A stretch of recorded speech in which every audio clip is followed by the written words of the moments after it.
প্রিয় ছাত্রছাত্রী, আমি পিডি বাংলা স্যার পরিবারে তোমাদেরকে স্বাগত। কম বেশি প্রত্যেক স্কুলেই এখন চূড়ান্ত পরীক্ষা শুরু হয়ে গেছে, মানে যেটাকে তোমরা ফাইনাল পরীক্ষা বলো। সম্ভবত সবেমাত্র শুরু হয়েছে। তো বাংলার সাজেশন আমি দিয়েছিলাম, যেগুলো প্রায় সবই চলে এসছে। তো আজকে আমি যেটা তোমাদের যে বিষয়টা নিয়ে আলোচনা করতে চাচ্ছি সেটা হচ্ছে তোমাদের সবচেয়ে মাথা ব্যথার কারণ, ইতিহাস। সেই ইতিহাসের এবছরের ফাইনাল পরীক্ষার সম্ভাব্য প্রশ্নগুলো, 2 নম্বরের প্রশ্নগুলো তোমরা একটু দেখে নাও কি কি আসতে পারে। প্রথম প্রশ্ন, প্রথম এবং দ্বিতীয় অধ্যায় থেকে আমি যে প্রশ্নগুলো গুরুত্বপূর্ণ মনে করেছি সেটা হলো অঁসিয়াঁ রেজিম কি? অঁসিয়াঁ রেজিম কি? অর্থাৎ ফরাসি বিপ্লবের পূর্বে ফ্রান্সের যে পুরাতন ব্যবস্থা সেটাকেই বলা হচ্ছে অঁসিয়াঁ রেজিম, এবং সেটা কোন কোন দিক থেকে সেই বিষয়গুলো একটু 2 নম্বরের, যেহেতু 2-3টি বাক্যে উত্তর দিতে হবে, তো একটু বুঝে শুনে লিখবে। 2 নম্বর, ওথ অফ টেনিস কোর্ট বা টেনিস কোর্টের শপথ কি? এটা খুব গুরুত্বপূর্ণ প্রশ্ন। 3 নম্বর প্রশ্ন, থার্ড এস্টেট বলতে কি বোঝায়? তোমরা নিশ্চয়ই জানো ফ্রান্সে ফরাসি বিপ্লবের পূর্বে সমাজ কাঠামো যে 3টা ভাগ ছিল, সেই 3টা ভাগের মধ্যে থার্ড এস্টেট হচ্ছে সবচেয়ে প্রথম সারিতে আছে। সমাজের সংখ্যাগরিষ্ঠ মানুষ যারা সবচেয়ে বেশি দুঃখে কষ্টে ছিল তারাই থার্ড এস্টেট, তাদের সংখ্যা বেশি ছিল। এই বিষয়টা একটু লিখতে হবে। পরের প্রশ্ন, কোড নেপোলিয়ান কি? কোড নেপোলিয়ান বা নেপোলিয়ান বিধি কি? তারপরের প্রশ্ন, ইন্টেন্ডেন্ট কারা? এই ইন্টেন্ডেন্টদের কি নামে অভিহিত করা হতো? এই ইন্টেন্ডেন্টদের বলা হতো অর্থলোলুপ নেকড়ে। এই বিষয়টাও কিন্তু একটু উল্লেখ করে দেবে। পরের প্রশ্ন, শতদিবসের রাজত্ব কি? তোমরা নিশ্চয়ই জানো যে নেপোলিয়ানকে নির্বাসিত করা হয়েছিল। সেই নির্বাসন থেকে ফিরে এসে 100 দিনের জন্য তিনি ফ্রান্সের সিংহাসনে বসেছিলেন। এই 100 দিনের রাজত্বকালকে শতদিবসের রাজত্ব বলা হয়। খুব গুরুত্বপূর্ণ একটা বিষয়। তারপরের প্রশ্ন, পোশাকি অভিজাত কাদের বলা হতো? পোশাকি অভিজাত কাদের বলা হতো? তোমরা নিশ্চয়ই জানো যে একদল মানুষ ছিল, এই থার্ড এস্টেট বা তৃতীয় সম্প্রদায়ের মানুষ, যারা অর্থের বিনিময়ে অভিজাতদের পদগুলো কিনে নিত। এদেরই বলা হতো পোশাকি অভিজাত, কারণ পোশাক ছিল তাদের পরিচায়ক। পরের প্রশ্নটা দেখে নাও, সন্দেহের আইন বলতে কি বোঝো?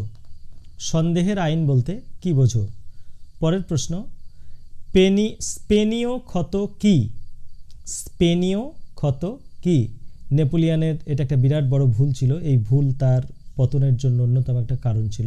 এই বিষয়টা এখানে তোমাদের লিখতে হবে। পরের প্রশ্ন, ধর্ম মীমাংসা চুক্তির গুরুত্ব কি ছিল? থার্মিডোরীয় প্রতিক্রিয়া কি? পোড়ামাটি নীতি কি?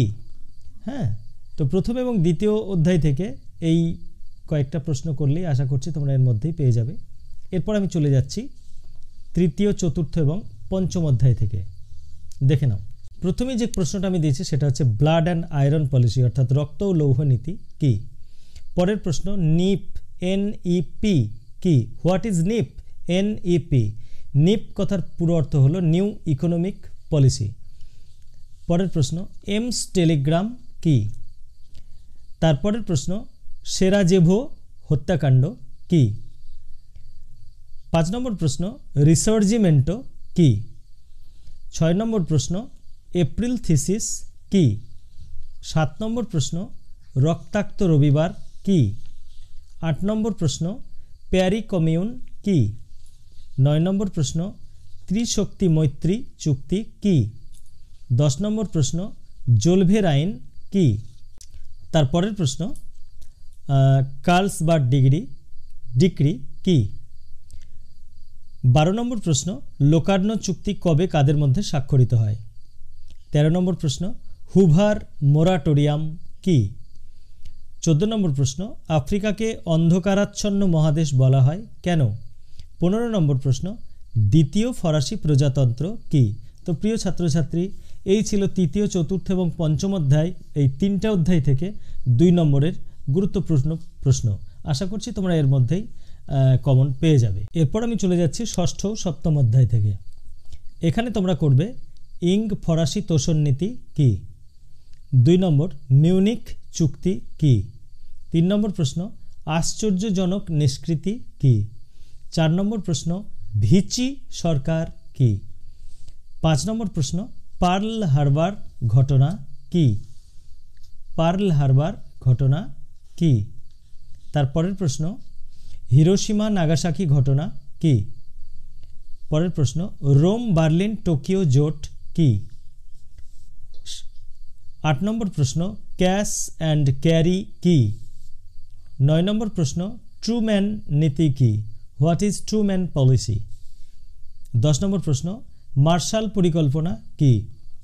11 নম্বর প্রশ্ন, জাতিসংঘের জনককে? জাতিসংঘ প্রতিষ্ঠার উদ্দেশ্য কি ছিল? এরপর লিগ কভেনান্ট কি? 13 নম্বর প্রশ্ন, জাতিসংঘের কয়টি অঙ্গ ও কি কি? 14 নম্বর প্রশ্ন, আন্তর্জাতিক বিচারালয়ের উদ্দেশ্য কি? 15 নম্বর প্রশ্ন, সম্মিলিত জাতিপুঞ্জ কেন প্রতিষ্ঠিত হলো? 16 নম্বর প্রশ্ন, লন্ডন ঘোষণাপত্র কি? 17 নম্বর প্রশ্ন, জাতিপুঞ্জের মৌলিক নীতিগুলি কি কি? 18 নম্বর প্রশ্ন, ওছি পরিষদ কি? এখানকার 19 এবং সর্বশেষ প্রশ্ন, জাতিপুঞ্জের প্রধান সংস্থা কয়টি ও কি কি? তো প্রিয় ছাত্রছাত্রী, এই প্রশ্নগুলো যদি তোমরা 2 নম্বরের জন্য তৈরি করে যাও, আমার মনে হয় এর বাইরে তোমাদের কোনো প্রশ্ন আসবে না। তো প্রিয় ছাত্রছাত্রী, এবার দেখে নাও 4 নম্বর এবং 8 নম্বরের জন্য সম্ভাব্য প্রশ্ন প্রথম, দ্বিতীয় ও তৃতীয় অধ্যায় থেকে। তো যে সমস্ত প্রশ্নের ব্র্যাকেটের মধ্যে 8 লেখা আছে সেটা 8 নম্বরের জন্য তোমরা তৈরি করবে। আমি আলাদা করে 8 নম্বরের প্রশ্ন আর দিইনি। তো দেখে নেওয়া যাক। 1 নম্বর প্রশ্ন, ফরাসি বিপ্লবে ফরাসি রাজতন্ত্র কতখানি দায়ী ছিল? 2 নম্বর প্রশ্ন, ফরাসি বিপ্লবে ফরাসি দার্শনিকদের অবদান। দেখো প্রিয় ছাত্রছাত্রী, এমনিতেই বলা হয় the pen is mightier than sword, কলম তলোয়ারের চেয়েও শক্তিধর। তো সেই কাজটাই কিন্তু দার্শনিকরা করেছিলেন। হ্যাঁ, ফ্রান্সের সাধারণ জনসাধারণের মধ্যে বিপ্লবের যে বীজ মন্ত্র, তাদের যে জ্ঞানচোখ খুলে দেওয়া, সেই কাজটা কিন্তু দার্শনিকরা করেছিলেন। সুতরাং they had played a great role in French revolution. পরের প্রশ্ন, ফ্রান্সের কর ব্যবস্থা সম্পর্কে যা জানো লেখো। তোমরা নিশ্চয়ই জানো ফ্রান্সের কর ব্যবস্থা এতটাই খারাপ ছিল যে ফ্রান্সকে ভ্রান্ত অর্থনীতির জাদুঘর বলা হতো।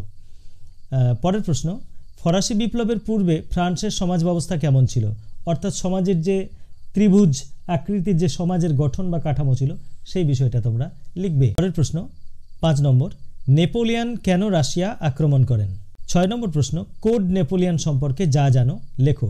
দেখো, এটা আমি ব্র্যাকেটে 8 লিখে দিয়েছি, অর্থাৎ এটা 8 নম্বরের জন্য তোমরা তৈরি করবে। কারণ কোড নেপোলিয়নের বিভিন্ন ধারাগুলো, বিভিন্ন বিষয়গুলো লেখার সঙ্গে সঙ্গে এর ত্রুটিগুলো উল্লেখ করতে হবে।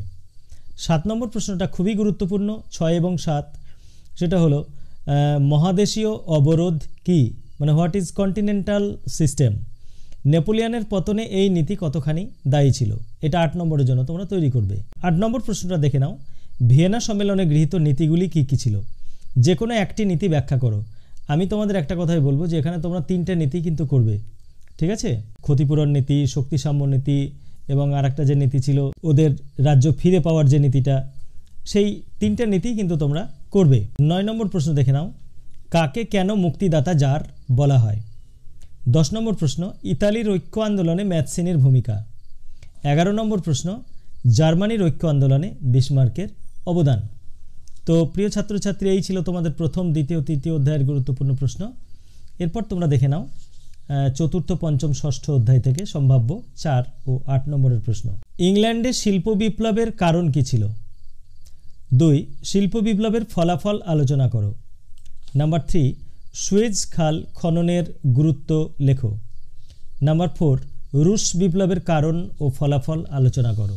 নাম্বার 5 নম্বর প্রশ্ন ছিল ইউরোপে মহামন্দার কারণগুলি ব্যাখ্যা করো। 6 নম্বর প্রশ্ন, দ্বিতীয় বিশ্বযুদ্ধের জন্য ভার্সাই সন্ধি কতখানি দায়ী ছিল? 7 নম্বর, টিকা লেখো মুসোলিনির ফ্যাসিবাদ। 8 নম্বর প্রশ্ন, দ্বিতীয় বিশ্বযুদ্ধের কারণ ও ফলাফল আলোচনা করো। এটা 8 নম্বরের জন্য তোমরা তৈরি করবে, খুব গুরুত্বপূর্ণ। এবং 9 নম্বর প্রশ্ন, দ্বিতীয় বিশ্বযুদ্ধের প্রভাব সম্পর্কে আলোচনা করো। তো প্রিয় ছাত্রছাত্রী, এই ছিল তোমাদের সম্ভাব্য 4 এবং 8 নম্বরের চূড়ান্ত পর্বের প্রশ্ন। আশা করছি এই প্রশ্নগুলো যদি তোমরা তৈরি করে থাকো তাহলে অবশ্যই খুব সাফল্যের সঙ্গে তোমরা পরীক্ষাটা দিতে পারবে। ধন্যবাদ, তোমাদের সকলের পরীক্ষা ভালো হোক এই কামনা জানিয়ে আমি পিডি বাংলা স্যার আজকের মতো এখানেই শেষ করছি। ধন্যবাদ।